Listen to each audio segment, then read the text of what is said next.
বিসমিল্লাহির রহমানির রহিম। আজকে আমরা যে চ্যাপ্টারটা নিয়ে আলোচনা করব সেটা হচ্ছে ভূগোল এর দ্বিতীয় চ্যাপ্টার। সেটা হচ্ছে কি অঞ্চল ভিত্তিক ভৌত পরিবেশ। তো আমাদের অঞ্চল ভিত্তিক ভৌত পরিবেশের যে অবস্থাগুলো আছে এই বিষয়গুলো নিয়েই হচ্ছে আজকে আমরা আলোচনা করব। তো চলুন শুরু করা যাক। আমাদের এইখানে কি কোন কোন বিষয়গুলো আছে সেটা স্টেপ বাই স্টেপ আমরা আলোচনা করলে আপনারা বুঝতে পারবেন। তো সর্বপ্রথম দেখুন, যে যে বিষয়গুলো এখানে আলোচনা করা লাগবে সেটা আমরা স্টেপ বাই স্টেপ এখানে তুলে ধরেছি।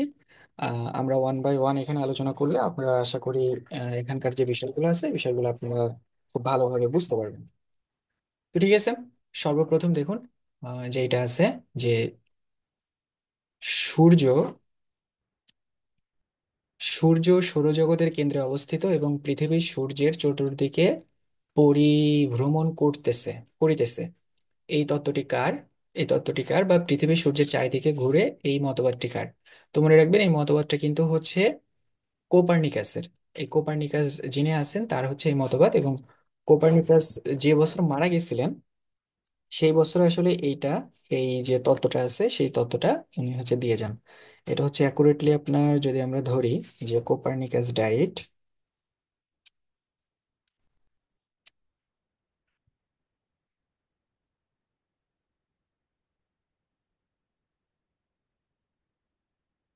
কোপার্নিকাস মারা যান হচ্ছে 1543 সালে।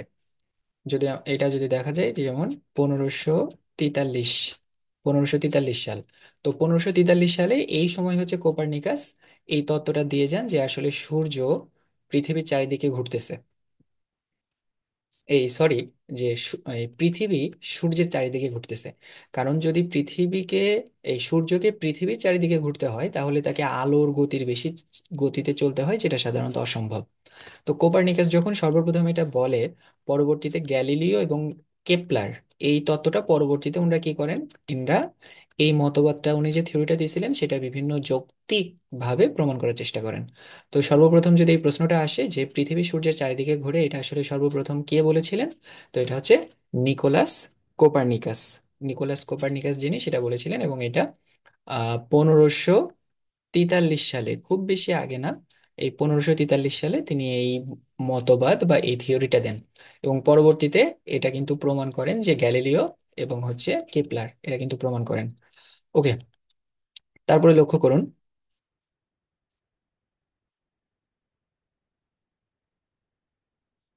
তারপরে যে বিষয়গুলো আছে, is the earth is moving or stationary? সূর্য আহ, পৃথিবী কি আসলে মুভ করতেছে নাকি এক জায়গায় দাঁড়ায় আছে?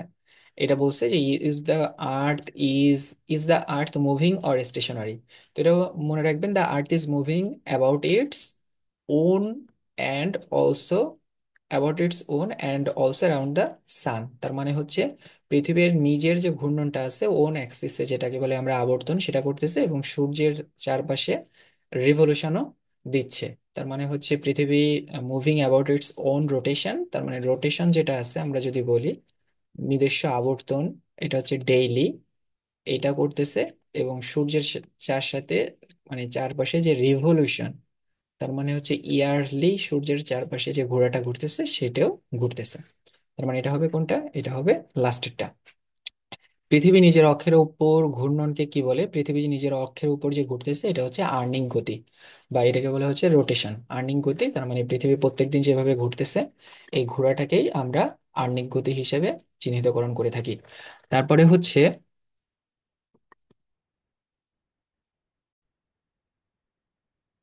তারপরে হচ্ছে আর্নিক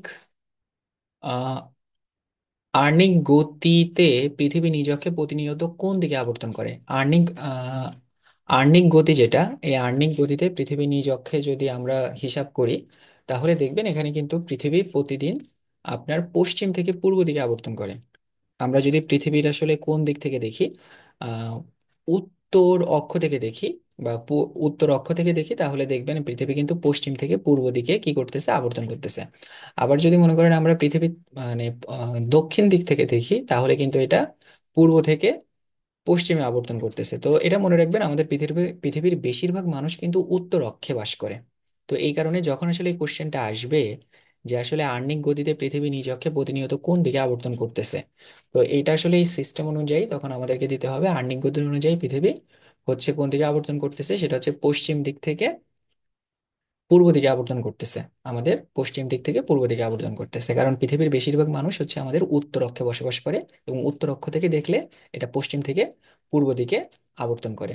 পৃথিবীর উত্তর দক্ষিণে কিঞ্চিত চাপা ও নিরক্ষীয় অঞ্চলে অপেক্ষাকৃত স্ফীত আকার ধারণ করার কারণ কি, সেটা হচ্ছে আপনার অবিরাম আবর্তন। তার মানে এই যে বারবার পৃথিবী ঘুরতেছে, এই কারণে আসলে পৃথিবীতে অনেকটা কমলা লেবুর মতো পৃথিবীর দুই পাশ, যেটা হচ্ছে আপনার মেরু অঞ্চল, যেটা পৃথিবীর উপর দিকে এবং নিচের দিকে এটা হচ্ছে চাপা, এবং পৃথিবীর যেটা হচ্ছে নিরক্ষীয় অঞ্চল তার মানে হচ্ছে কমলা লেবুর মতো, যেমন হচ্ছে কমলা লেবুর উপর এবং নিচে মানে বোটার দিকে এবং নিচের দিকে চাপা, এবং এটার যে বডির দিক এই বডির দিকে মোটা। পৃথিবীর আহ্নিক গতির ফলে সৃষ্টি হয় এটা হচ্ছে দিবারাত্রির সংঘটন। আমাদের যে দিন রাত আছে এটা আহ্নিক গতির ফলে সংঘটিত হয়। কোনটি না থাকলে পৃথিবীর অর্ধাংশে চিরকাল দিন এবং বিপরীতাংশে চিরকাল রাত থাকতো। আমাদের আহ্নিক গতি যদি না থাকতো তাহলে পৃথিবীর একদিকে চিরকাল দিন, 6 মাস দিন, অন্যদিকে 6 মাস রাত থাকতো। সূর্যোদয়ের অবহিত অব্যবহিত পূর্বের সময়কে কি বলে, মানে সূর্যোদয় এখনো হয়নি তার একটু আগের সময়কে আমরা বলি হচ্ছে উষা। ভূপৃষ্ঠের সৌরদীপ্ত এবং অন্ধকারাচ্ছন্ন অংশের সংযোগস্থলকে কি বলে, সেটা হচ্ছে ছায়াবৃত্ত। ছায়াবৃত্ত হচ্ছে কোনটা, সেটা হচ্ছে ভূপৃষ্ঠের সৌরদীপ্ত এবং অন্ধকারাচ্ছন্ন অংশের যে সংযোগ স্থল আছে, এই সংযোগ স্থলকে আমরা ছায়াবৃত্ত নামে অভিহিত করে থাকি।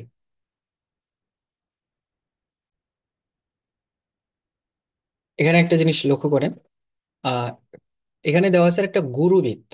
এই গুরুবৃত্ত জিনিসটা আসলে কি, গুরুবৃত্ত জিনিসটা হচ্ছে আমাদের যে নিরক্ষরেখা বা হচ্ছে আমরা যেটাকে বিষুব রেখা বলি, আমাদের যে বিষুব রেখা বা নিরক্ষ রেখা, এটাকে বলে হচ্ছে আপনার গুরুবৃত্ত। এবং একটা জিনিস মনে রাখবেন, আমাদের যেটা হলো 66.5, 66.5 ডিগ্রি, এটা হচ্ছে আমাদের নর্থ যে অংশটা, উত্তর অংশ, এটাকে বলে হচ্ছে সুমেরু, সুমেরু সুমেরু বৃত্ত, সুমেরু বৃত্ত। আবার হচ্ছে 66.5 সাউথ, মানে হচ্ছে দক্ষিণ যে অক্ষ, তাকে বলে হচ্ছে কুমেরু বৃত্ত। এটা মনে রাখবেন। তার মানে নর্থ যেটা, উপর দিকে যেটা আছে সেটা হচ্ছে সুমেরু, আর নিচের দিকে যেটা আছে সেটা হচ্ছে কুমেরু। এবং পরিমাণটা কিন্তু এটা মনে রাখবেন যে কত, 66.5 ডিগ্রি। দুইটার ক্ষেত্রে আমাদের কত, 66.5 ডিগ্রি, একটা নর্থ এবং আর একটা সাউথ। ওকে। গোধূলি ও রাতের মধ্যবর্তী সময়কে কি বলে, এটা হচ্ছে ডাস্ক। এটা আসলে ডাস্ক দিছে, ডাস্ক। পৃথিবী সূর্যের চারিদিকে প্রতি সেকেন্ডে কত মাইল বেগে ঘুরতেছে, সেটা হচ্ছে এটা হলো 30 কিলোমিটার পার সেকেন্ড। কেমন, এটা মাথায় রাখবেন, এটা কিন্তু আসলে অনেক পরিমাণ, 30 কিলোমিটার পার সেকেন্ড। তো এটাকে যদি আমরা তখন মাইলে কনভার্ট করি তখন হচ্ছে 18.5 কিলোমিটার পার সেকেন্ড। আর এটা মনে রাখবেন, এটা কিন্তু আসলে কিলোমিটারের হিসাবে করলে 30 কিলোমিটার পার সেকেন্ড। তারপরে লক্ষ্য করেন, পৃথিবী সূর্যের চারিদিকে কত মাইল বেগে ঘোরে। পৃথিবী সূর্যের চারিদিকে, আমরা যদি পৃথিবীর কথা মনে করি তাহলে এটা যেটা হলো আমাদের বার্ষিক গতি, এই বার্ষিক গতিতে যদি ঘোরে তাহলে এইটা হচ্ছে আপনার 1,07,000 কিলোমিটার। আমরা যদি মাইলে বলি, এই কিলোমিটারে বলি, 1,07,000 কিলোমিটার। এটা হচ্ছে কত, পার আওয়ার, মানে প্রতি ঘন্টায় 1,07,000 কিলোমিটার গতিতে ঘোরে, যেটা হচ্ছে 30 কিলোমিটার পার সেকেন্ড। ঠিক আছে, 30 কিলোমিটার পার সেকেন্ড, তার মানে 1,07,000 কিলোমিটার পার আওয়ার এবং 30 কিলোমিটার পার সেকেন্ড, এটা হচ্ছে পৃথিবীর বার্ষিক গতি, মানে সূর্যের চারিদিকে যে গতিতে ঘুরতেছে। এটাকে যদি আপনার ঘন্টায় কনভার্ট করি তাহলে হচ্ছে আপনার মাইলে কনভার্ট করি তাহলে 67 মাইল আসে। এটা হচ্ছে আমাদের বার্ষিক গতি। আর আমরা যদি আহ্নিক গতি হিসেবে ধরি তাহলে এইটা আসবে হলো আমাদের 1610 কিলোমিটার/আওয়ার। আমরা যদি আসলে আর্নিক গতি ধরি, আর্নিক গতিতে আমি হচ্ছে একবার দেখাই দিই। আর্নিক গতি আসবে হচ্ছে 1610 কিলোমিটার/আওয়ার, বা আমরা যদি এটাকে বলতে পারি যে 437 মিটার পার সেকেন্ড। তার মানে হচ্ছে কত? আপনার 1610 কিলোমিটার প্রতি ঘন্টায় 1610 কিলোমিটার যাচ্ছে, এবং যে রোটেশনে ঘুরতেছে এটা হচ্ছে 447 মিটার পার সেকেন্ড। তার মানে দ্যাটস গ্রেট স্পিড। তার মানে হচ্ছে আমাদের এখানে সূর্যকে একবার প্রদক্ষিণ করতে, তার মানে যদি আমরা আসলে এটাকে দেখি, তার মানে আহ্নিক গতি কত? আহ্নিক গতি হচ্ছে 1610 কিলোমিটার প্রত্যেক ঘন্টায়, এবং প্রতি সেকেন্ডে হচ্ছে 447 মিটার, আর প্রতি ঘন্টায় 1610 কিলোমিটার। আর আমাদের বার্ষিক গতি হচ্ছে প্রতি ঘন্টায় 1000 1,07 কিলোমিটার, এবং প্রত্যেক সেকেন্ডে হচ্ছে 30 কিলোমিটার। তো এটা আসলে অনেক বড় একটা স্পিড। আপনারা শুধু কিলোমিটারটা মনে রাখেন, পরীক্ষার হলে আসলে এটাকে ঘন্টা এই কিলো মাইলে কনভার্ট করে দিন। জাস্ট 0.621 দিয়ে গুণ করলেই হবে। তো আমি আবারও রিপিট করতেছি, আহ্নিক গতি হচ্ছে প্রত্যেক ঘন্টায় 1610 কিলোমিটার/আওয়ার, প্রতি ঘন্টায় 1610 কিলোমিটার, এবং প্রতি সেকেন্ডে হচ্ছে 447 মিটার। আর বার্ষিক গতি হচ্ছে প্রতি ঘন্টায় 1,07,000 কিলোমিটার, এবং প্রতি সেকেন্ডে আপনার 30 কিলোমিটার। ওকে, তারপর আছে দেখুন, সূর্যকে একবার প্রদক্ষিণ করতে পৃথিবীর কত সময় লাগে? সূর্যকে একবার প্রদক্ষিণ করতে পৃথিবীর হচ্ছে আপনার 365 দিন, 5 ঘন্টা 48 মিনিট 47 সেকেন্ড এত সময় লাগে। কোথায় দিন রাত্রি সর্বোচ্চ সমান? সেটা হচ্ছে আমাদের নিরক্ষীয় অঞ্চল যেটা আছে, এখানে কিন্তু দিন রাত্রি সর্বত্র সমান।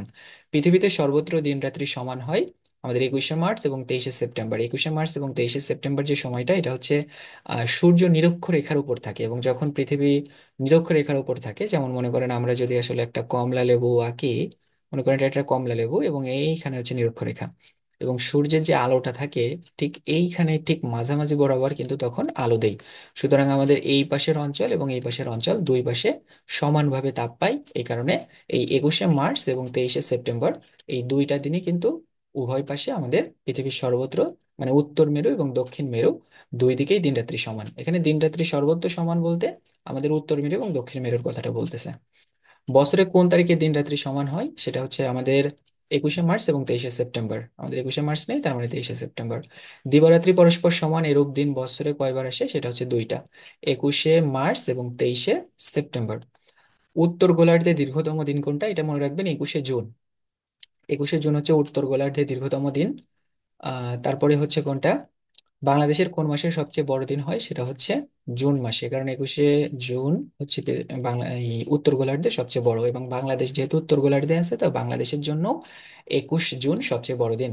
উত্তর গোলার্ধে বছরের সবচেয়ে বড় দিন কোন তারিখ? এটা হচ্ছে 21 জুন।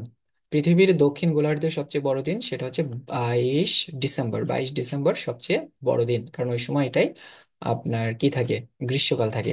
দক্ষিণ গোলার্ধের সবচেয়ে ছোট দিন নিচের কোনটা? সেটা হচ্ছে আপনার 22 জুন।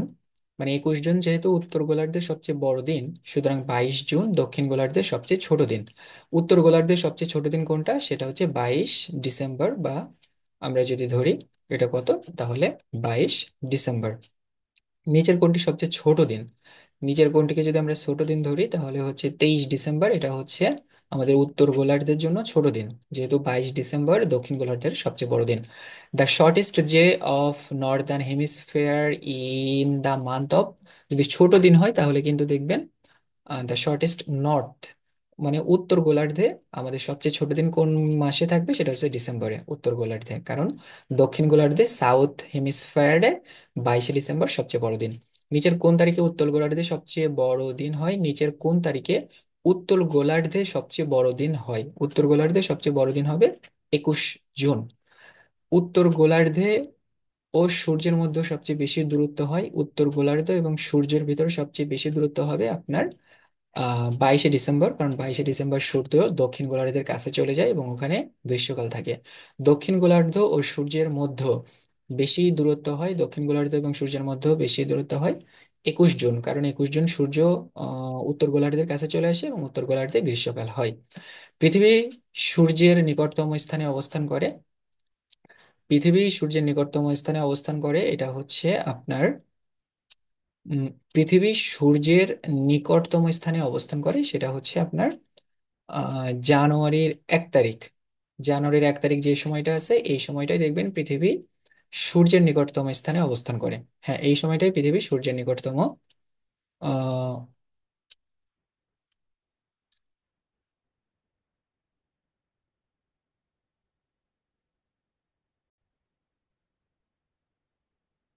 এখানে একটা জিনিস লক্ষ্য করুন, আমাদের পৃথিবীর সূর্যের নিকটতম স্থানে অবস্থান করে, সেটা হচ্ছে জানুয়ারির 1 তারিখ বা 3 তারিখ। আমরা যদি এটাকে আসলে একটু প্রমাণ সহ দেখাই আমাদের ভূগোল, মাধ্যমিক ভূগোল বই অনুযায়ী, তাহলে দেখুন এটা আসলে এরকম আসবে।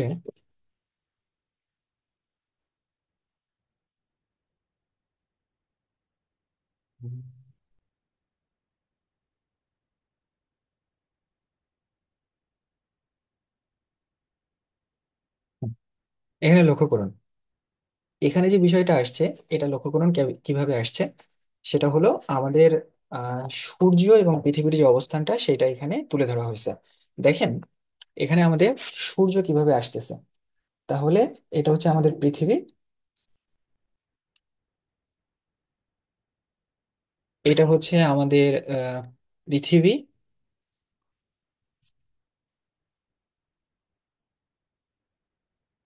এখানে যদি লক্ষ্য করেন, দেখেন এটা হচ্ছে আমাদের পৃথিবী, যেটা আছে এইটা, এটা হচ্ছে আমাদের পৃথিবী।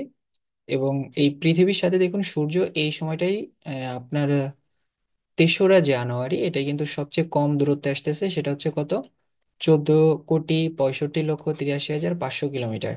14,65,83,500 কিলোমিটার দূরত্বে আসতেছে, এবং এই সবচেয়ে কাছে আসার যে জায়গাটা কেবল হচ্ছে অনুসুর। এবং হচ্ছে যখন আমাদের এই 4ঠা জুলাই, এই 4ঠা জুলাই দেখেন কিন্তু এই সময় গরমকাল হলেও সূর্য দেখেন অনেক দূরে অবস্থান করতেছে, যে গরম তারপরেও কিন্তু দূরে, মানে দূরে থাকার পরেও গরম। আর শীতকালে দেখেন কাছে আসতেছে, কাছে আসার পরেও এখানে শীত। তো দেখেন এখানে কত, 15,14,20,500 কিলোমিটার। তার মানে গরমকালে দেখুন আমাদের সূর্য কিন্তু সবচেয়ে দূরে থাকতেছে, তাও গরমকাল। আর শীতকালে দেখেন আমাদের সূর্য কিন্তু আমাদের সবচেয়ে কাছে আসতেছে, তা হচ্ছে শীতকাল। তার মানে আমরা যদি এখানে বিয়োগ করি, তাহলে প্রায় 35 আর হচ্ছে 40, আহ এখানে কত, 65 থেকে যদি বিয়োগ করা হয় তাহলে হচ্ছে 35, প্রায় 50, প্রায় হচ্ছে 50 লক্ষ কিলোমিটার এভারেজ আমাদের কি আছে এখানে, ডিফারেন্স আছে দুইটার ভেতর। তার মানে যখন কাছে আসতেছে তখন এটাকে আমরা বলি অনুসুর, সেটা তো 3রা জানুয়ারি। আর যখন দূরে চলে যাচ্ছে তখন সেটাকে আমরা অপসূর। এবং এটা হচ্ছে কখন, 4ঠা জুলাই। তারপরে লক্ষ্য করুন, তার মানে পৃথিবী সূর্যের নিকটে অবস্থান করে কোন সময়, সেটা হচ্ছে জানুয়ারির 1 তারিখে, এবং সূর্য থেকে দূরে অবস্থান করে কখন, তখন সেটা হচ্ছে 4ঠা জুলাই। তারপরে লক্ষ্য করুন, মেরুতে দিবসের সংখ্যা একটানা কতদিন। মেরুতে যদি আমরা দিবসের সংখ্যা থাকি তাহলে একটানা 189 দিন, মানে অনেক দিন। মানে 180, মানে আমরা যদি 6 মাস ধরি, মানে 6 মাসের কত গুণ হয়, 30 গুণ যদি আমরা 6 ধরি, তাহলে দেখবেন 318, 180। তো এবং দেখবেন আমাদের বছর যেহেতু 365 দিনে, সেহেতু দেখবেন আরো একটু কিছুদিন বাড়ছে। তাহলে আপনার হবে, ওইখানে যেহেতু বছরে আমাদের 365 দিন, 5 দিন থাকে, তো সব মিলে এখানে আমাদের 189 দিন। এটা মনে রাখবেন যে মেরুতে দিবসের সংখ্যা একটানা কতদিন হয়, আমাদের দিনটা একটু বেশি হয়, সেটা হচ্ছে 189।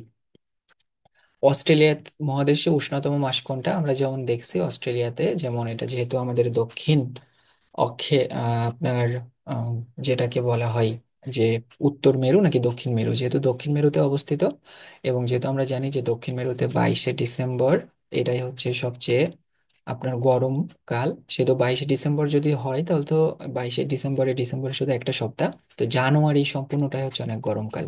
তো অস্ট্রেলিয়া মহাদেশে উষ্ণতম মাস কোনটা, সেটা হচ্ছে জানুয়ারি। এবার হচ্ছে পৃথিবীর কাল্পনিক রেখা, আমরা অলরেডি 31টা এমসিকিউ পর্যন্ত দেখছি।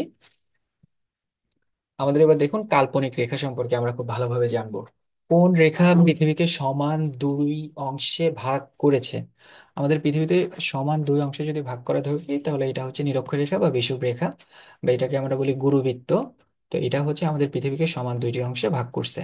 গুরুবৃত্ত বা মহাবৃত্ত হচ্ছে যেটাকে আমরা বলি হচ্ছে নিরক্ষরেখা। এটা একটু মাথায় রাখবেন, গুরুবৃত্ত বা মহাবৃত্তকে আমরা নিরক্ষরেখা বলি। আফ্রিকার প্রায় মধ্য ভাগ দিয়ে প্রবেশ করেছে, সেটা হচ্ছে আফ্রিকার মধ্যভাগ দিয়ে প্রবেশ করেছে, সেটা হচ্ছে বিষুব রেখা। আর আমাদের যেটা হচ্ছে কর্কট ক্রান্তি, ওটাও কিন্তু দেখবেন আফ্রিকার একটু উপর দিক থেকে কি হয়েছে, প্রবেশ করছে। আফ্রিকার ভেতর দিয়ে দেখবেন যে কর্কট ক্রান্তিও প্রবেশ করছে, মকর ক্রান্তিও প্রবেশ করছে, আবার হচ্ছে নিরক্ষরেখাও প্রবেশ করছে। তো নিরক্ষরেখা কিন্তু একেবারে মধ্যভাগ দিয়ে প্রবেশ করছে, আর দুইটা রেখা উপর এবং নিচ দিয়ে প্রবেশ করছে। তো আফ্রিকার প্রায় মধ্যভাগ দিয়ে প্রবেশ করছে কোনটা, সেটা হচ্ছে বিষুব রেখা। ভৌগোলিক রেখার নাম অনুসারে কোন দেশের নামকরণ করা হয়, বা বিষুব রেখার নাম অনুসারে আহ ইংরেজি ইকুয়েটর নামের অনুসারে কোন দেশের নামকরণ করা হয়? এটা হচ্ছে মনে রাখবেন ইকুয়েডর। ইকুয়েডর। ইকুয়েডর যে দেশটা আছে, এই ইকুয়েডর যে দেশটা, এই দেশটার নাম কিন্তু দেখবেন যে দক্ষিণ আমেরিকার একটা দেশ। এই দক্ষিণ আমেরিকার দেশটার নাম কিন্তু এই আপনার ইকুয়েডর অনুসারে করা হয়েছিল। তো মনে রাখবেন যে আমরা যদি ভৌগোলিক ভাবে দেখি তাহলে হচ্ছে ভৌগোলিক ভাবে কোন দেশের নাম এইভাবে করা হয়েছে, সেটা হচ্ছে ইকুয়েডর। আমাদের এখানে অপশন কোনটা, সেটা হচ্ছে 3 নম্বর।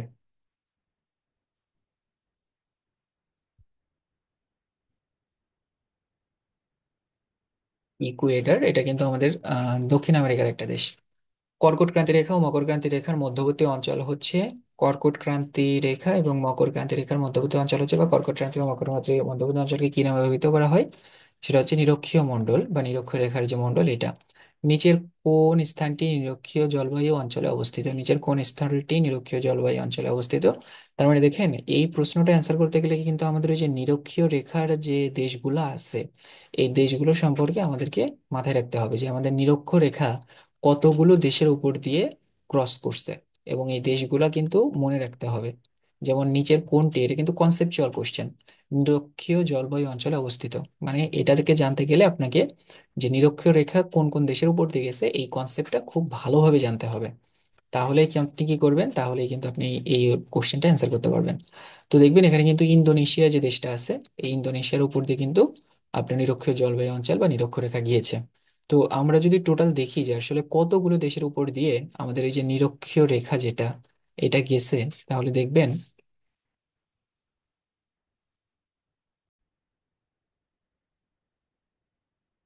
তো লক্ষ্য করুন, এখানে নিচের কোন স্থানটি নিরক্ষীয় জলবায়ু অঞ্চলে অবস্থিত?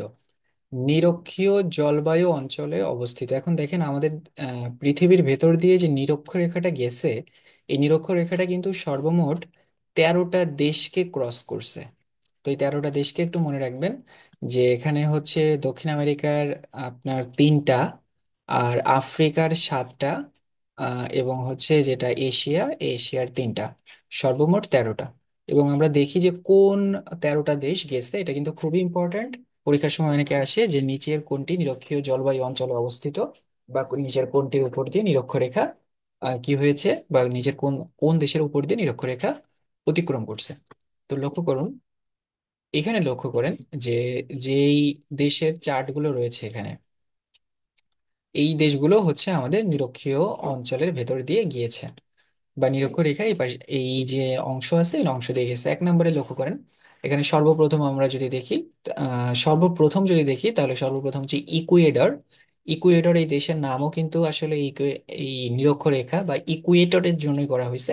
তারপরে যেটা আছে সেটা হচ্ছে কলম্বিয়া, এবং তারপরে যে ব্রাজিল, বড় যে অংশটুকু এটা কিন্তু ব্রাজিল। তার মানে আমাদের দক্ষিণ আমেরিকার এখানে কিন্তু মাত্র 3টি দেশ। সবচেয়ে বেশি দেশ হচ্ছে আমাদের আফ্রিকা মহাদেশে।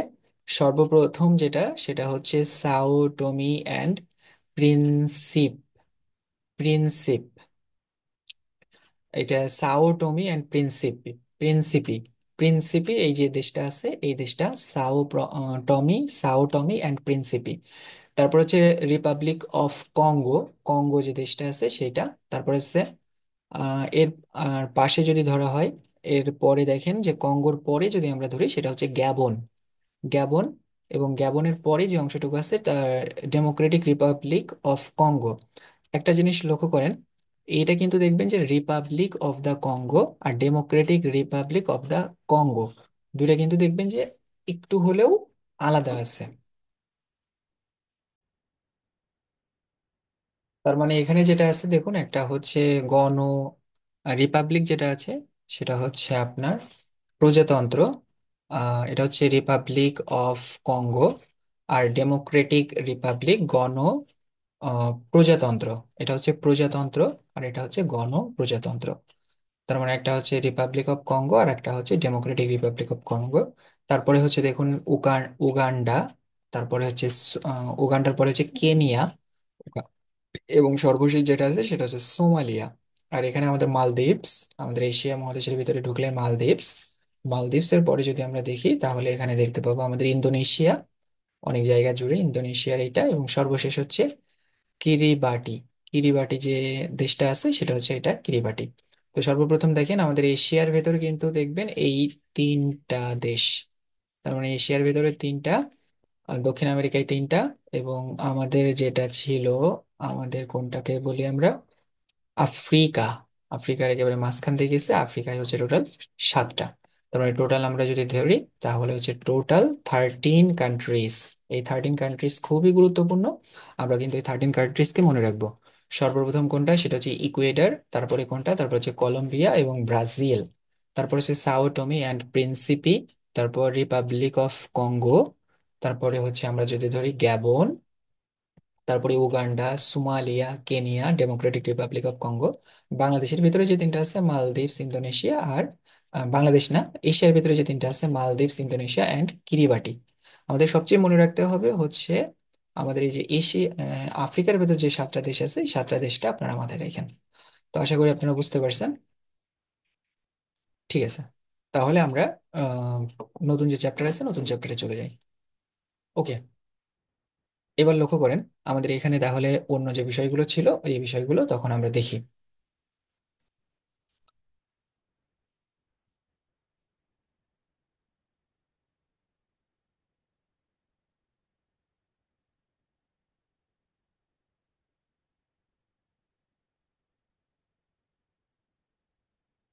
ওকে, এরপরে লক্ষ্য করুন আমাদের এখানে কোন কোন বিষয়গুলো ছিল, এই বিষয়গুলো আমরা এবার এখানে নিয়ে আসি। সর্বপ্রথম দেখুন কোন কাল্পনিক রেখা থেকে, তার মানে আমাদের 6 নম্বর যে বিষয়টা ছিল এটা আশা করি আপনাদের আর সমস্যা হবে না। 6 নম্বর বিষয়টা আশা করি আপনারা বুঝতে পারছেন। এরপরে হচ্ছে কোন কাল্পনিক রেখা থেকে অক্ষাংশ গণনা করা হয়। আমাদের যে কাল্পনিক রেখা আছে এই কাল্পনিক রেখা থেকে আমরা যদি অক্ষাংশ ধরি তাহলে এটা হচ্ছে বিষুব রেখা থেকে কিন্তু আমরা অক্ষ গণনা করি। নিরক্ষরেখা যতই উত্তরে বা দক্ষিণে যায় ততই কি ততই বাড়তে থাকে হচ্ছে, নিরক্ষরেখা যতই উত্তরে বা দক্ষিণে যায় ততই বাড়তে থাকে হচ্ছে আমাদের অক্ষ। অক্ষ যেটা আছে এটা কিন্তু নিরক্ষরেখা থেকে শুরু হয়, এই জন্য অক্ষ ততই বাড়তে থাকে। সূর্য ও অন্যান্য গ্রহের উন্নতি কোণ পরিমাপক যন্ত্র, সেটা হচ্ছে কোনটা, সেটা হচ্ছে সেক্সট্যান্ট। সেক্সট্যান্ট যেটা আছে এটাতে সূর্য এবং অন্যান্য গ্রহের উন্নতি কোণ আমরা পরিমাপ করে থাকি। ধ্রুবতারা দেখা যায় আমাদের উত্তর গোলার্ধে, যেটা আছে উত্তর দিকে এটা ধ্রুবতারা দেখতে পারি। ধ্রুবতারা ঠিক মাথার উপর অবস্থান করে।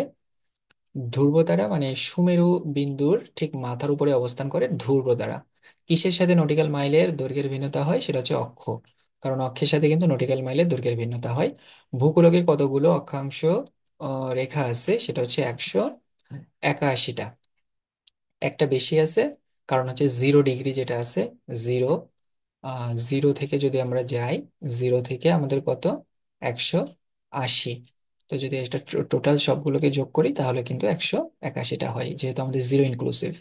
কর্কট ক্রান্তি রেখার অক্ষাংশ কত, কর্কট ক্রান্তি রেখার অক্ষাংশ এটা মনে রাখবেন যে এটা হলো 23.5 ডিগ্রি।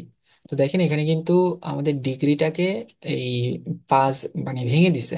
তো 23 ডিগ্রি, 23 ডিগ্রি, 23 ডিগ্রি থাকলো, এখন দেখবেন 23.5 ডিগ্রি। তো 0.1 ডিগ্রি সমান সমান আমরা কত ধরি, যে 1 ডিগ্রি সমান সমান কিন্তু আমরা ধরি হচ্ছে 60 মিনিট। তাহলে 0.5 ডিগ্রি সমান সমান আমাদের কত মিনিট আসবে, আমাদের 30 মিনিট, যেহেতু 60 মিনিটে হচ্ছে 1 ডিগ্রি। এই জন্য আমাদের সঠিক উত্তর হচ্ছে ঘ। তো অপশন দাগানোর সময় এটা কিন্তু লক্ষ্য রাখেন, এটা কি সম্পূর্ণ ডিগ্রিতে রাখছে নাকি কোনোটা মিনিটে কনভার্ট করে দিচ্ছে। এখানে কিন্তু একটু চালাকি করছে, এটা মিনিটে কনভার্ট করছে।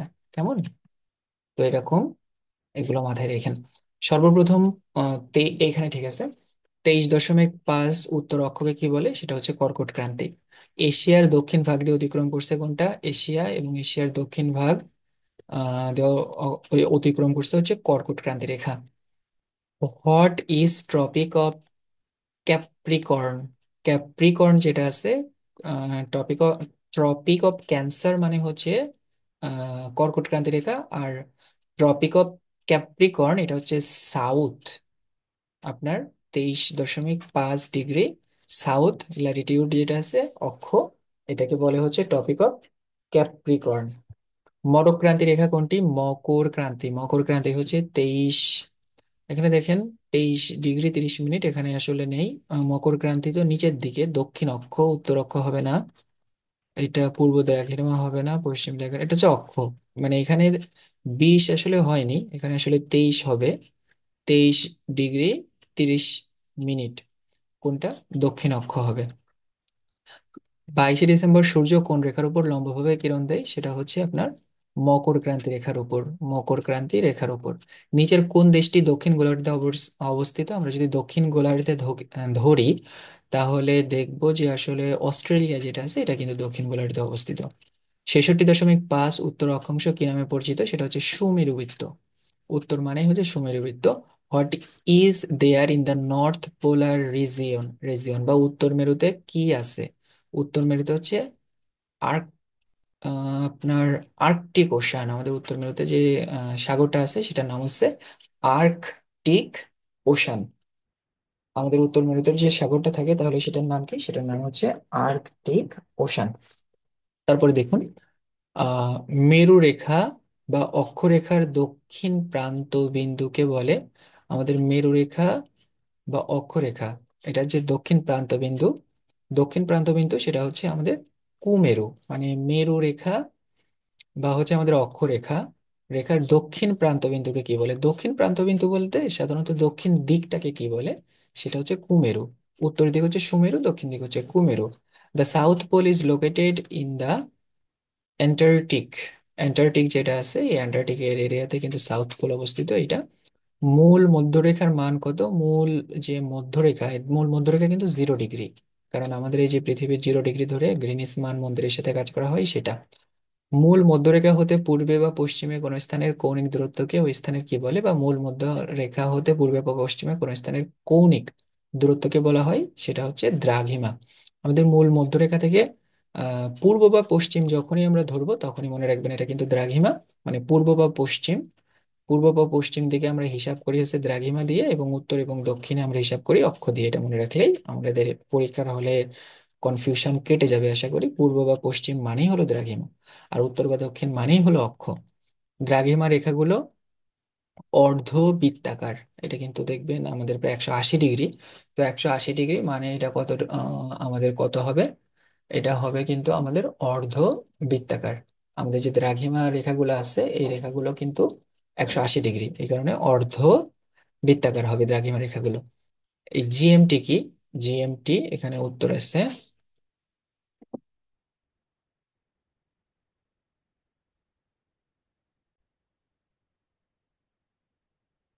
আচ্ছা, তারপরে লক্ষ্য করেন, জিএমটি হচ্ছে গ্রিনউইচ মিন টাইম। এটা হচ্ছে পৃথিবীর মধ্যভাগের সময় যেটা আছে, সেটা পৃথিবীর মান মন্দির না, গ্রিনিচ যেটা আছে এটা একটা মন্দির। তো এটা উত্তর, এটা হবে না, উত্তর হবে কিন্তু ক।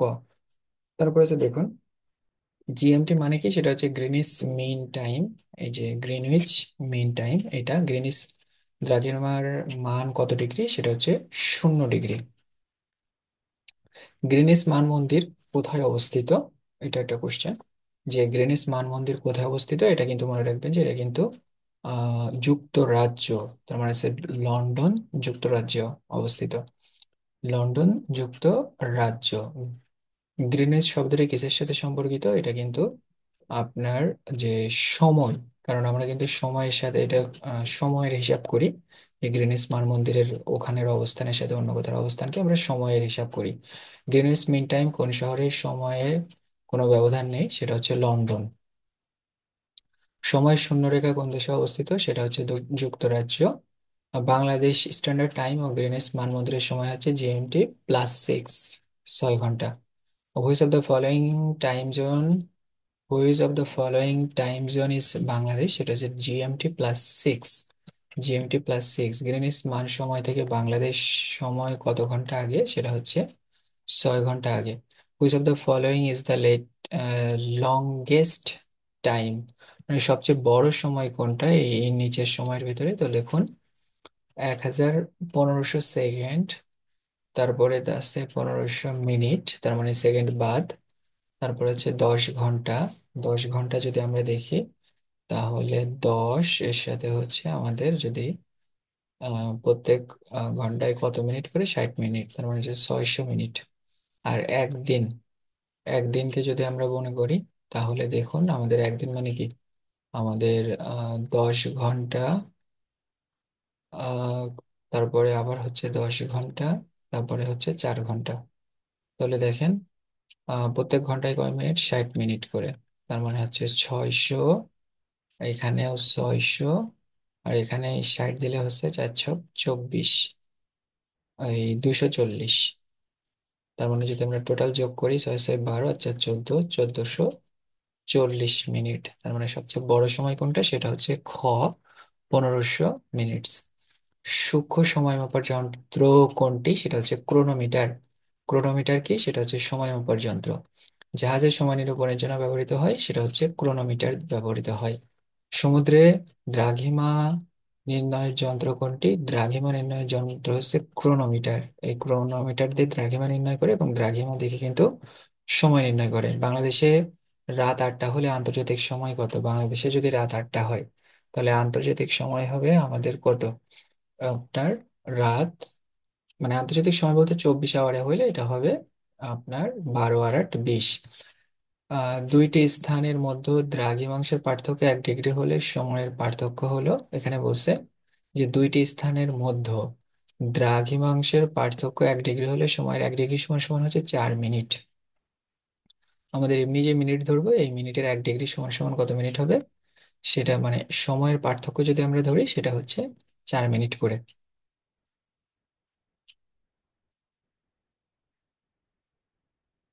1 ডিগ্রি সমান সমান 4 মিনিট। এরপরে হচ্ছে এই এই মিনিট, কিন্তু এটা হচ্ছে সময়। আবার যদি আমাদের অ্যাঙ্গেলের মিনিট হয়, সেটার হিসাব কিন্তু আবার অন্যরকম, এটা একটু মানে মাথায় রাখতে হবে। এটা কিন্তু টাইমের হিসাব একরকম, আবার অ্যাঙ্গেল যে মেজার করি আমরা ডিগ্রিতে, তার হিসাব অন্যরকম। যাই হোক, দুইটি স্থানের দ্রাঘিমার পার্থক্য কত হলে দুইটি স্থানের মধ্যকার সময়ের পার্থক্য হবে 1 ঘন্টা। 1 ঘন্টা মানে কত আমাদের, 15, 15 ডিগ্রি হলে এটা হবে 1 ঘন্টা। কোন স্থানের সময় 3টা হলে, 3টা হলো তার 1 ডিগ্রি পূর্বের সময় হবে কোন স্থানের সময়, কোন স্থানের সময় 3টা হলে তার 1 ডিগ্রি পূর্বের সময় হবে, পূর্বের সময় হচ্ছে 3টা হলে 2টা 56 মিনিট। কোন স্থানের সময় 3টা হলে, ও পূর্বে, আমাদের পূর্বের কথা বলছে না, পূর্বের কথা, পূর্ব মানে হচ্ছে পূর্ব, এটা আসলে একটু কনফিউজিং, কি এটা কিন্তু পূর্বে, পূর্ব দিকে নাকি পূর্বে, মানে আর্লিয়ার, দিস ইজ কনফিউজিং। তো দেখবেন কোন স্থানের সময় যখন 3টা হলে তার 1 মিনিট পূর্বের সময় কত, 1 ডিগ্রি পূর্বের।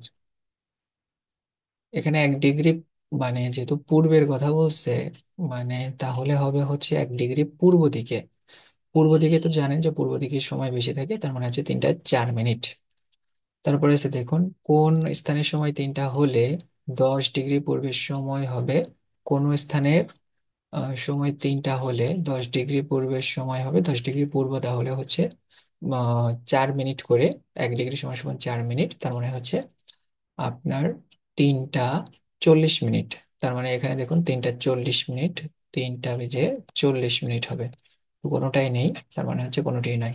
গ্রিনিচের যখন রবিবার সকাল 6টা, তখন এই 90 ডিগ্রি পূর্ব দিকে অবস্থিত কোনো স্থানের সময় কত। একটা জিনিস দেখেন, গ্রিনিচে যখন রবিবার সকাল 6টা, রবিবার সকাল 6টা, 90 ডিগ্রি, তার মানে 90কে যদি আপনি 4 দিয়ে গুণ করেন, তাহলে কত, 4 নং 36, মানে 360, 360-কে যদি এবার 60 দিয়ে ভাগ করেন তাহলে হচ্ছে কত ঘন্টা হবে? 636, তার মানে 6 ঘন্টা। তার মানে গ্রিনিসের যখন রবিবার সকাল 6টা, রোববার সকাল 6টা, তখন এর পূর্ব দিকে, পূর্ব দিকে সময় তো বাড়বে। তার মানে পূর্ব দিকে হবে হচ্ছে আপনার সকাল 6টা হলে এখানে হবে রবিবারই হবে দুপুর 12টা। যেহেতু পূর্ব দিকে সেহেতু সময় বাড়বে, রবিবারে দুপুর 12টা। কোন স্থানে সময় যখন শনিবার সকাল 10টা, শনিবার সকাল 10টা, ওকে, তখন তখন এর 180 ডিগ্রি পূর্ব দিকে অবস্থিত কোন স্থানের সময় হবে। এখানে একটা বিষয় বলছে যে যে কোনো স্থানের সময় যখন শনিবার, আমাদের এখানে বলছে শনিবার 10টা, বলছে আমাদের 10টার হিসাবটা মাথায় রাখতে হবে, শনিবার 10টা, তখন এর 180 ডিগ্রি, আমাদের 180 ডিগ্রি পূর্ব, পূর্ব মানেই তো বাড়বে, বুঝতে পারছেন? 180 ডিগ্রি মানে হচ্ছে কত? 1 ডিগ্রি সমান সমান যদি 4 মিনিট হয়, তাহলে 180 ডিগ্রি সমান সমান 18, 18, 36, 3, 18, 4, 18, 72, 720 ঘন্টা। তো 720 ঘন্টাকে যদি 6 দিয়ে ভাগ দেন তাহলে কত হবে? 6 × 1 = 6, আবার হচ্ছে 6, আপনার 6 × 2 = 12। তার মানে যদি একবার দেন তার মানে হচ্ছে প্রায় 12 ঘন্টা, 12 ঘন্টা আগে যাবে। তাহলে যদি 12 ঘন্টা আগে যায়, তাহলে লক্ষ্য করেন, তাহলে এখানে কত ছিল? এখানে ছিল হলো শনিবার সকাল 10টা।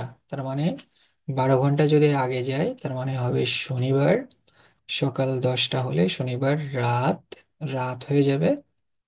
রাত সকাল 10টা, 10টার সাথে যদি আমরা আরো হচ্ছে কত 12 ঘন্টা যোগ করি, তার মানে হচ্ছে 10টা, 11, 12, 1, 2, 3, 4, 5, 6, 7, 8, তার মানে হচ্ছে শনিবার রাত, মানে 12 ঘন্টা, 12 ঘন্টা যদি হয় তার মানে হচ্ছে শনিবার রাত 10টা হবে। কারণ আমাদের এখানে কত আসছে? 12 ঘন্টা না? তার মানে দেখুন, আমরা যদি যোগ করি 10 আর 12 হচ্ছে 22, 22 মানে হচ্ছে শনিবার রাত 10টা হবে, গ নাম্বার। তারপরে লক্ষ্য করেন, এগুলো শুধু হচ্ছে গাণিতিক গাণিতিক হিসাব করলেই হচ্ছে। কোন স্থানের সময় দুপুর 12টা হলে তার 5 ডিগ্রি পশ্চিমের স্থানের সময় হবে। এখানে এই পশ্চিমে হলেই বিয়োগ, মানে এটা হচ্ছে 12টা হলে 11টা 40, 11টা 40 আছে না? হ্যাঁ, 11টা 40। কোন স্থানের সময় সকাল 11টা হলে 6 ডিগ্রি পশ্চিমের স্থানের সময় কত হবে? 6 ডিগ্রি পশ্চিম, পশ্চিম মানে হচ্ছে আপনার বিয়োগ হবে 24, 24 মিনিট বিয়োগ হবে, তার মানে হচ্ছে 24 মিনিট যদি বিয়োগ হয় তার মানে হচ্ছে 36, 10টা 36 হবে। ঢাকায় যখন দুপুর 12টা, তখন এর থেকে 20 ডিগ্রি দ্রাঘিমার পশ্চিমাংশে কোনো সময়ের কথা, পশ্চিম দিকে 20 ডিগ্রি পশ্চিমে বলছে না? পশ্চিম মানে হচ্ছে বিয়োগ। তার মানে 4 × 2 = 8, তার মানে 1 ঘন্টা 20 মিনিট, তার মানে হচ্ছে 10টা 40, তার মানে সেখানে হচ্ছে সকাল 10টা 40 মিনিট। কোন স্থানের সময় যখন রবিবার সকাল, এটা কোন স্থানের সময় যখন রবিবার সকাল 6টা, তখন এর 180 ডিগ্রি পশ্চিমের দিকে অবস্থিত স্থানের সময় হবে। একটা জিনিস দেখেন, কোন স্থানের সময় যখন রবিবার সকাল 6টা, তখন এর 180 ডিগ্রি পশ্চিম, পশ্চিম মানেই হচ্ছে বিয়োগ। 180 ডিগ্রি পশ্চিম দিকে অবস্থিত স্থানের সময় হবে, আর 180 ডিগ্রি মানে হচ্ছে 12 ঘন্টা। তার মানে একটা জিনিস দেখেন, রবিবার সকাল 6টা যদি হয় তার মানে 12, ওইটা হলো কয়টা? তাহলে এটার পশ্চিম দিকে হলে বিয়োগ হবে কত ঘন্টা? বিয়োগ হবে 12 ঘন্টা বিয়োগ হবে।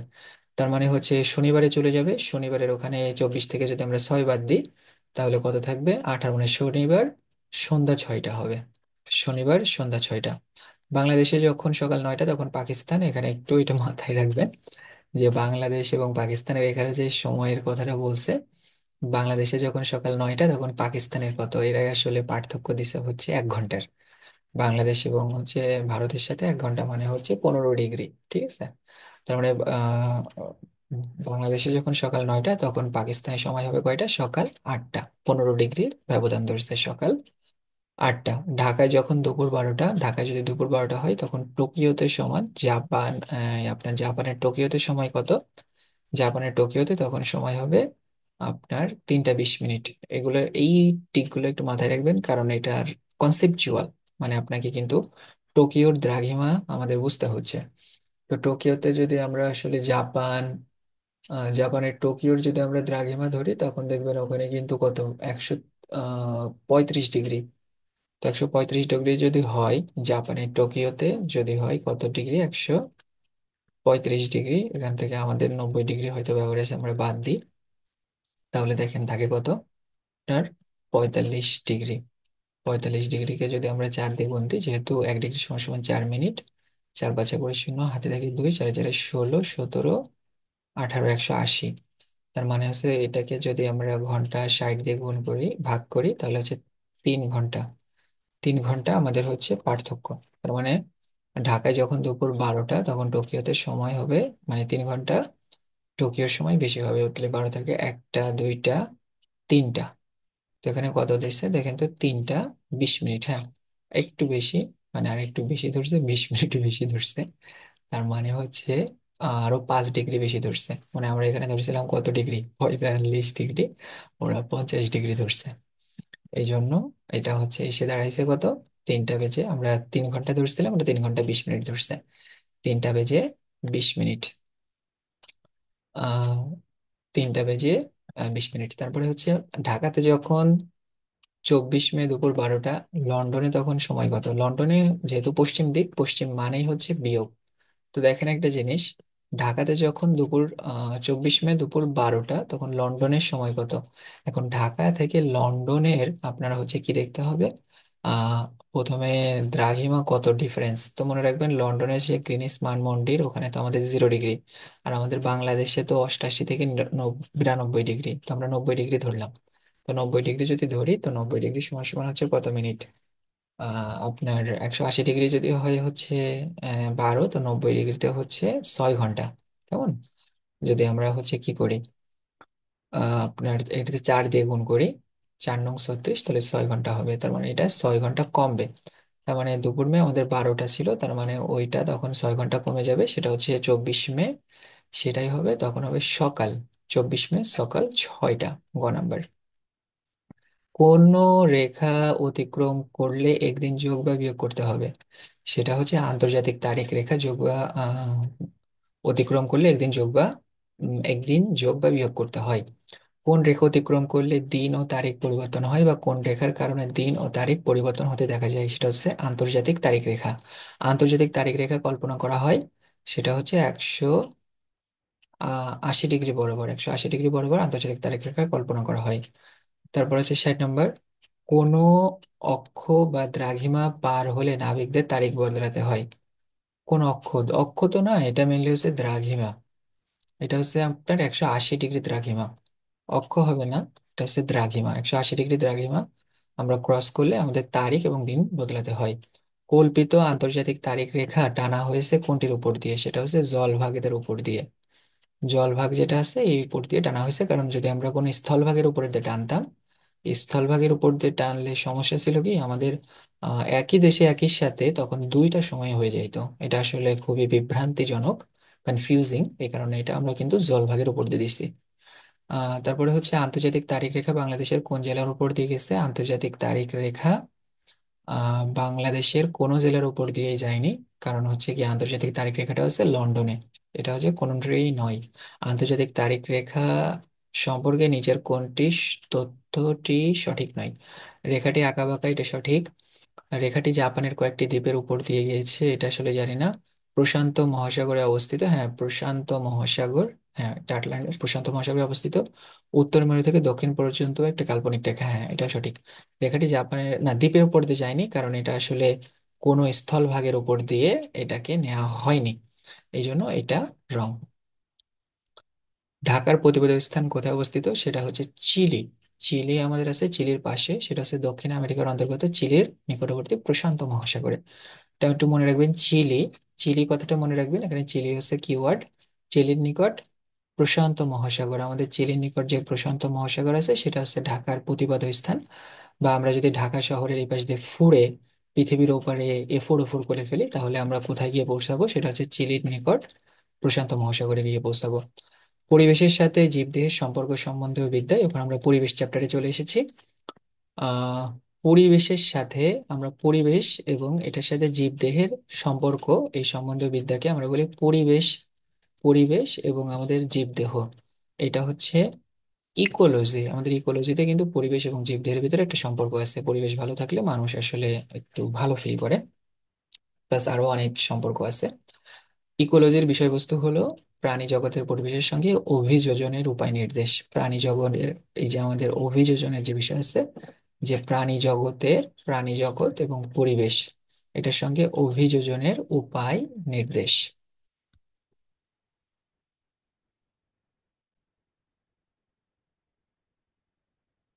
অভিযোজন যেটা ছিল, সেটাকে একটু মাথায় রাখতে হবে যে অভিযোজন কোনটা। অভিযোজন মানে হচ্ছে প্রতিকূল পরিবেশে জীবের নিজেকে খাপ খাইয়ে বেঁচে থাকার যে ক্ষমতা, এটাই হচ্ছে অভিযোজন ক্ষমতা। মানে প্রতিকূল পরিবেশে নিজেকে খাপ খাইয়ে বেঁচে থাকাই হচ্ছে অভিযোজন ক্ষমতা, ঠিক আছে। Ecology is a word mostly used in the field of environment. The word ecological is related to ecological, এটা আপনারা সবসময় মনে রাখবেন, এটা কিন্তু এনভায়রনমেন্টের সাথে রিলেটেড। এই কমপ্লেক্স ওয়েভ, এটা কিন্তু অনেক কমপ্লেক্স একটা ওয়েভ। আমরা যদি ধরি, a complex wave that links animals, plants and every other life from in biosphere is called, এটা হচ্ছে আপনার ইকোসিস্টেম। ইকোসিস্টেমের মাধ্যমে কিন্তু আমরা এগুলো কি করি, একটার সাথে আর একটা কানেক্টেড থাকে। এরপর হলো প্রাকৃতিক পরিবেশ বিনষ্ট হওয়ার জন্য সবচেয়ে বেশি দায়ী কারা, সেটা হচ্ছে আমরা, আহ, মানুষ, সৃষ্টির সেরা জীব। এটাই কিন্তু প্রাকৃতিক পরিবেশ বিনষ্ট হওয়ার জন্য সবচেয়ে বেশি দায়ী। হ্যাঁ, তারপরে হচ্ছে জনসংখ্যা বৃদ্ধির ফলে ব্যাপকভাবে ক্ষতিগ্রস্ত হচ্ছে কোনটা, সেটা হচ্ছে প্রাকৃতিক পরিবেশ। আমাদের দেশে পরিবেশ দূষণের প্রধান কারণ কোনটি? আমাদের দেশে পরিবেশ দূষণের প্রধান কারণ হচ্ছে পরিবেশ দূষণ, দ্রুত জনসংখ্যা বৃদ্ধি কিন্তু আমাদের পরিবেশ দূষণের অন্যতম প্রধান কারণ। পলিথিন ব্যবহার নিষিদ্ধ করার বড় কারণ, সেটা হচ্ছে পরিবেশ দূষণ হ্রাস করা। এই প্রশ্নটা খুবই গুরুত্বপূর্ণ। এই প্রশ্নটা এবার আসতে পারে, কারণ হচ্ছে এখানে যে আমরা জানি যে কিছুদিন আগে কিন্তু পলিথিন বর্জন করছে, কিন্তু এটা কিন্তু বাংলাদেশের অনেক আগে থেকে।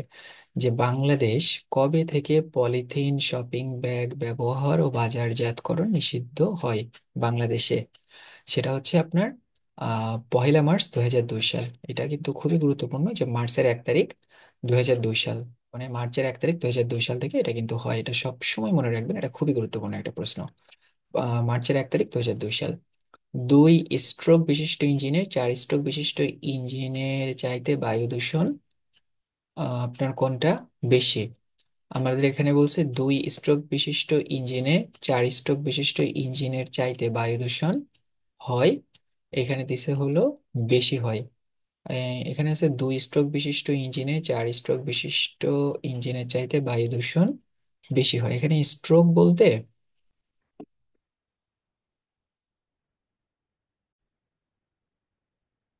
এখানে একটা জিনিস লক্ষ্য করেন যে আসলে 2 স্ট্রোক বিশিষ্ট ইঞ্জিনের 4 স্ট্রোক বিশিষ্ট ইঞ্জিনের চাইতে আপনার দূষণ বেশি হয় না কম হয়, সেটা হচ্ছে 2 স্ট্রোকে হচ্ছে বেশি হয় আর 4 স্ট্রোকে হচ্ছে কম হয়। তো দেখবেন যেটা হচ্ছে আপনার 2 স্ট্রোক, এটা হচ্ছে এরকম একটা পিস্টন দেওয়া থাকে, আর এই পিস্টনের সামনে একটা আপনার এখানে একটা সিলিন্ডার দেওয়া থাকে, এবং এখানে দেখবেন যে এই দিক থেকে আপনার এখানে বাস্ট হয় এবং এই দিক থেকে হচ্ছে এটা বের হয়ে যায়। আর 4 স্ট্রোকের ক্ষেত্রে এখানে স্বাভাবিকভাবে যেটা থাকে সেটা হচ্ছে এখানে কিন্তু আপনার কয়টা থাকে, সেখানে কিন্তু 2টা থাকে। এটা সর্বপ্রথম এদিক থেকে আসে, তারপরে হচ্ছে কেমন থাকে, এদিকে আসে এবং এদিকে এসে, এদিক থেকে আসলো, এসে সর্বপ্রথম এখানে বাস্ট হলো, বাস্ট হওয়ার পরে আবার এদিক থেকে যে জায়গাটা আছে সেদিক থেকে বের হয়ে যায়। তো এটা হচ্ছে 2 স্ট্রোক আর এটা হচ্ছে 4 স্ট্রোক। তো সাধারণত যেখানে দেখা যায় মোটরসাইকেল বা বিভিন্ন জায়গায় রেসার যে মোটরসাইকেল আছে বা যা আপনার পাহাড়ে রেস টেস করে, এগুলোর জন্য 2 স্ট্রোক বেশি ভালো, কারণ এটা পাওয়ারের ক্ষেত্রে একটু বেশি ভালো। আর কনস্ট্যান্ট এনার্জির জন্য সেটা কিন্তু 4 স্ট্রোক ইঞ্জিন গুলো আছে, এগুলো বেশি ভালো। তো এখানে কিন্তু দেখবেন যে 2 স্ট্রোকে কিন্তু এনার্জি এবং কিং সাইজ বা অন্য কিছুতে ভালো হয়, এবং এটার কিন্তু দূষণও বেশি। তাহলে আমাদের যদি ধরা হয় যে 2 স্ট্রোক ইঞ্জিনের দূষণের পরিমাণ কত, সেটা হবে বেশি। কবে থেকে ঢাকা মহানগরীতে 2 স্ট্রোক যানবাহন চলাচল নিষিদ্ধ হয়, বা বাংলাদেশে কখন 2 স্ট্রোক 3 চাকার বেবি ট্যাক্সি বাতিল করে, সেটা হলো আপনার 1লা জানুয়ারি 2003 সাল, 1লা জানুয়ারি 2003 থেকে আমাদের কিন্তু টু স্ট্রোক যে বেবি ট্যাক্সি গুলো আছে বা ট্যাক্সি গুলো আছে সেগুলো বাতিল করা হয়ে গেছে। ঢাকা শহরের বাতাস দূষণকারী বিপজ্জনক ধাতব কোনটি? এটা হচ্ছে সীসা। আমাদের বাতাসে কিন্তু সীসার পরিমাণ অনেক বেশি। গাড়ি থেকে নির্গত কালো ধোঁয়ায় কোন যে বিষাক্ত গ্যাস থাকে সেটা হচ্ছে কার্বন মনোক্সাইড। যানবাহনের কালো ধোঁয়া কিভাবে পরিবেশকে দূষণ করে? যানবাহনের কালো ধোঁয়া সেটা হচ্ছে বাতাসে কার্বন মনোক্সাইডের পরিমাণ বৃদ্ধি করে। এটা বাতাসে কার্বন মনোক্সাইডের পরিমাণ বৃদ্ধি করে দেয়। বায়ু দূষণের জন্য কোন গ্যাস দায়ী? আমরা মনে রাখবেন যে 11 নম্বর যেটা আছে বায়ু দূষণের জন্য সেটা হচ্ছে সিও। সিও কে যদি আসলে আমরা ধরি তাহলে দেখবেন এটা কি আসে।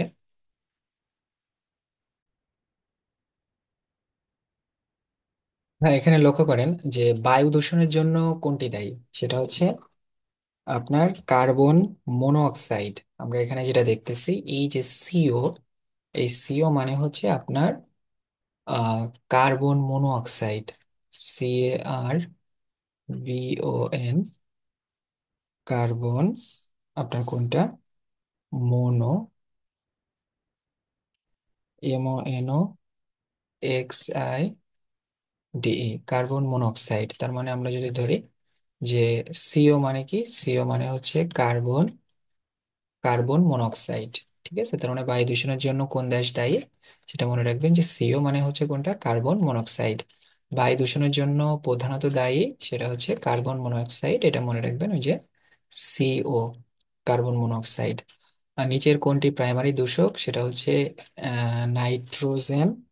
আমরা যদি এনও ধরি সেটা হচ্ছে নাইট্রোজেন অক্সাইড। এটাও কিন্তু দেখবেন আপনার প্রাইমারি দূষক হিসেবে পরিচিত। Nitrogen oxide, OXIDES, oxides, nitrogen oxide, এটাকে আমরা বলি নো। এই নাইট্রোজেন অক্সাইডস যেটা আছে আর a type of gas that contributes to air pollution. এই নাইট্রোজেন অক্সাইড যেটা আছে, নাইট্রোজেন অক্সাইড কিন্তু এয়ার পলিউশনে কন্ট্রিবিউট করে। ঠিক আছে, তো এই নাইট্রোজেন অক্সাইড কিন্তু মাথায় রাখতে হবে, এনও। এবং এটা কিন্তু প্রাইমারি দূষক হিসেবে পরিচিত। কেমন যে সাধারণ দূষক হিসেবে এটা পরিচিত, যে নিজের কোনটি সাধারণ দূষক সেটা হচ্ছে এনও, নাইট্রোজেন অক্সাইড। দূষিত বাতাসের কোন গ্যাসটি মানবদেহে রক্তের অক্সিজেন পরিবহন ক্ষমতা খর্ব করে? এটা খুবই ভয়ঙ্কর জিনিস। আমাদের রক্তের অক্সিজেন কিন্তু সব জিনিসের শক্তির মূল উৎস। অক্সিজেন, রক্তের ভিতরে অক্সিজেন এবং গ্লুকোজ। তো দূষিত বাতাসের কোন গ্যাসটি মানবদেহের অক্সিজেন পরিবহন ক্ষমতা খর্ব করে? সেটা হলো কার্বন মনোক্সাইড। কার্বন মনোক্সাইড আমাদের শরীরের মানবের রক্তের যে অক্সিজেন, অক্সিজেন পরিবহনই কমে যাচ্ছে এটার জন্য। তো ঢাকা শহরে যারা থাকেন এটা সব সময় মাস্ক ব্যবহার করবেন, এটা আসলে খুবই ভয়ঙ্কর একটা জিনিস। কোন জ্বালানি পোড়ালে সালফার ডাইঅক্সাইড গ্যাস বাতাসে আসে? সেটা হচ্ছে ডিজেল। সালফার ডাইঅক্সাইড, এটা মনে রাখবেন যে সালফার ডাইঅক্সাইড বাতাসে আসবে কোনটা পোড়ালে, সেটা হচ্ছে ডিজেল। স্মোক, স্মোক এটা কিন্তু একটা সরাসরি ইংরেজি শব্দ, এটা হচ্ছে দূষিত বাতাস। দূষিত বাতাস যেটা সেটাকে আমরা সরাসরি স্মোক নামে পরিচিত। What is the main agent that pollutes water? মানে কোন জিনিসটা আসলে পানিকে দূষিত করে? What is the main agent, প্রধান এজেন্ট কোনটা, দ্যাটস পলুটস ওয়াটার, আমরা পানি মানে পানিকে দূষিত করতেছে সেটা হচ্ছে মানুষ। মানুষই হচ্ছে সব জিনিসের সবচেয়ে বড় culprit. Which of the following helps in reducing water pollution? নিচের কোনটি আসলে which of the following helps in reducing water pollution, সেটা হচ্ছে ওয়াটার হায়াসিন্থ। এটা যদি আমরা দেখি যে নিচের কোনটি which of the following helps in reducing water pollution, আমরা নিচে দেখবো একটু যে কোন জিনিসটা। তো লক্ষ্য করুন এখানে বলছে নিচের কোনটা আসলে ওয়াটার পলিউশনকে আমাদের রেডিউস করবে। তো রিডিউস করার ভেতরে 1 নাম্বার আছে দেখুন, ইউক্লিপটাস। ইউক্যালিপটাস এই গাছটা হচ্ছে আপনার অনেক লম্বা হয়। এবং ইউক্যালিপটাস গাছের যে সমস্যাটা সেটা হলো এর আশেপাশের যে পানি। ইউক্যালিপটাস গাছ কিন্তু দেখবেন এর নিচের প্রায় আপনার কত ফুট পর্যন্ত, আপনার নিচ থেকে এই গাছগুলা 10 ফুট এলাকা এবং 50 ফুট নিচের পানি শোষণ করে। মানে আশেপাশে প্রায় 10 ফুট এবং নিচে আমরা যদি এরকম দেখি তো পাশে 10 ফুট এবং নিচে প্রায় 50 ফুট পর্যন্ত এলাকার পানি কিন্তু শোষণ করে ফেলে। এটা হচ্ছে এটা সবচেয়ে বড় সমস্যা। ইউক্যালিপটাস এটা হচ্ছে একটা মানে গাছ, এবং গাছের সমস্যা আছে, এটা কিন্তু পানি পলিউশন বা ওয়াটার পলিউশনে কাজ করে না। তারপরে হচ্ছে ওয়াটার হায়াসিন্থ। ওয়াটার হায়াসিন্থ সেটা হচ্ছে আমরা যেটাকে বলি কচুরি পানা। কচুরি পানা আছে না, এই কচুরি পানাকে বলে ওয়াটার হায়াসিন্থ। এটা কিন্তু দেখবে না, এটা কিন্তু ওয়াটার পলিউশনে সহায়তা করে, ওয়াটার পলিউশন রিডিউসিং এ সহায়তা করে। স্যালভিয়ান এটা হচ্ছে এক প্রকার ফুল গাছ, আর লোটাস মানে হচ্ছে পদ্ম ফুল। তো দেখবেন এখানে যেটা আছে ওয়াটার হায়াসিন্থ, এটা কিন্তু আমাদের ওয়াটার পলিউশন রিডিউশনে উপকারী ভূমিকা রাখে। পানি দূষণের জন্য দায়ী সেটা হচ্ছে আমাদের শিল্প কারখানার বজ্র পদার্থ দায়ী, শহর বা গ্রামের ময়লা আবর্জনা দায়ী, জমি থেকে ভেসে আসা রাসায়নিক কীট পতঙ্গ, উপরে সবগুলোই। বাংলাদেশে বড় বড় শিল্প কারখানা কোন নদীর তীরে গড়ে উঠেছে, সেটা হচ্ছে শীতলক্ষ্যা নদীর তীরে। আমাদের ঢাকা শহরে যে শীতলক্ষ্যা নদী আছে, সেই শীতলক্ষ্যা নদীর তীরেই কিন্তু আমাদের সবচেয়ে বড় বড় কলকারখানা গড়ে উঠছে। তার মানে বাংলাদেশের সবচেয়ে বড় বড় কলকারখানা, আমাদের বাংলাদেশের বড় বড় শিল্প কারখানা কোন নদীর তীরে গড়ে উঠেছে, সেটা হচ্ছে শীতলক্ষ্যা। বাংলাদেশের কোন নদীর পানি অত্যাধিক দূষিত, বাংলাদেশের কোন নদীর পানি খুবই দূষিত, সেটা হচ্ছে বুড়িগঙ্গা।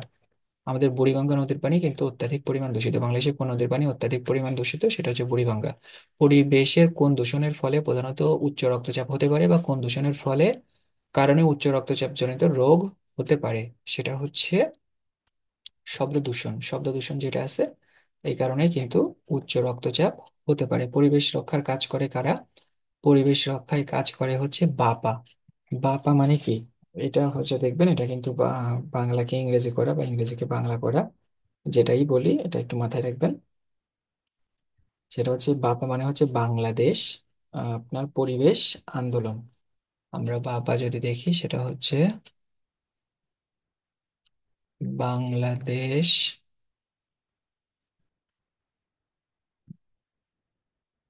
তারপরে হচ্ছে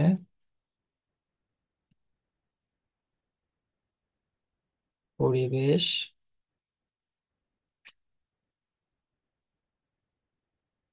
আন্দোলন। তো এখানে একটা জিনিস লক্ষ্য করেন, আমাদের যদি বাংলাদেশ পরিবেশ আন্দোলনের হিসাব করি, তো বাংলাদেশের বা, পরিবেশের প, আর আন্দোলনের আ, তার মানে কি হচ্ছে বা পা। এই যে বাপা, এই বাপাই হচ্ছে আমাদের এই যে এইখানকার বাপা, বাংলাদেশ পরিবেশ আন্দোলন। তো পরিবেশ রক্ষায় কাজ করে কোন ভদ্রলোক? পরিবেশ রক্ষায় কাজ করে বাংলাদেশ পরিবেশ আন্দোলন। বাংলাদেশ পরিবেশ বিষয়ক সংগঠনের নাম কি? আরেকটা আছে বাংলাদেশ পরিবেশ বিষয়ক সংস্থা, সেটা হচ্ছে বাংলা বিইএমএফ। বিইএমএফ হচ্ছে বাংলাদেশ এনভায়রনমেন্টাল ম্যানেজমেন্ট ফোর্স, যেটাকে আমরা এটাকে বলি বাংলাদেশ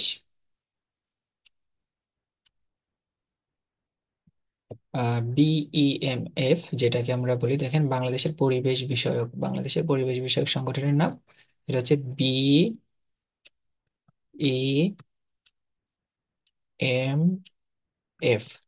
সেটা যদি আমরা আসলে এটার অর্থ ধরি, বিইএমএফ এর অর্থ কি, সেটা হচ্ছে বাংলাদেশ এন আপনার এনভায়রনমেন্টাল ম্যানেজমেন্ট ফোর্স। আমরা যদি এটাকে আর একটু ভালোভাবে লিখি, তাহলে এটা আসবে হচ্ছে বাংলাদেশ এনভায়রনমেন্টাল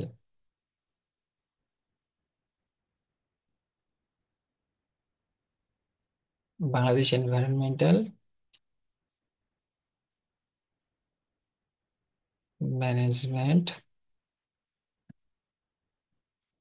ফোর্স, যেটাকে বলে বাংলাদেশ এনভায়রনমেন্টাল ম্যানেজমেন্ট ফোর্স, বিইএমএফ। আশা করি আপনারা বুঝতে পারছেন। এটাই হচ্ছে আমাদের বিইএমএফ, বাংলাদেশ এনভায়রনমেন্টাল ম্যানেজমেন্ট ফোর্স, বিএএমএফ। এটা হচ্ছে আমাদের বিইএমএফ, বাংলাদেশ এনভায়রনমেন্টাল ম্যানেজমেন্ট ফোর্স। তার মানে বাংলাদেশ পরিবেশ আন্দোলন এবং বাংলাদেশ এনভায়রনমেন্টাল ম্যানেজমেন্ট ফোর্স, এরা হচ্ছে বাংলাদেশ পরিবেশ বিষয়ক সংস্থা। এই দুটো একটু মনে রাখেন। এর আবার আন্তর্জাতিক যে আমাদের চ্যাপ্টার আছে, ওখানেও কিন্তু এই পরিবেশ বিষয়ে কোশ্চেন আসে। তো এই ছিল হচ্ছে আমাদের সেকেন্ড চ্যাপ্টারের 124টা প্রশ্ন। তো এটা ছাড়াও কনসেপচুয়াল কোশ্চেন পড়বেন সাধারণ অন্যান্য বই থেকে। আশা করি এ থেকে আপনারা ভালো রেজাল্ট করতে পারবেন, বা 2 মার্কের এটা যেটা আছে সেখান থেকে কমন পাবেন। তো সবাই ভালো থাকুন, সুস্থ থাকুন। আমাদের পরবর্তীতে নেক্সট যে চ্যাপ্টার আছে সেটা নিয়ে দেখা হবে আবার। ধন্যবাদ সবাইকে।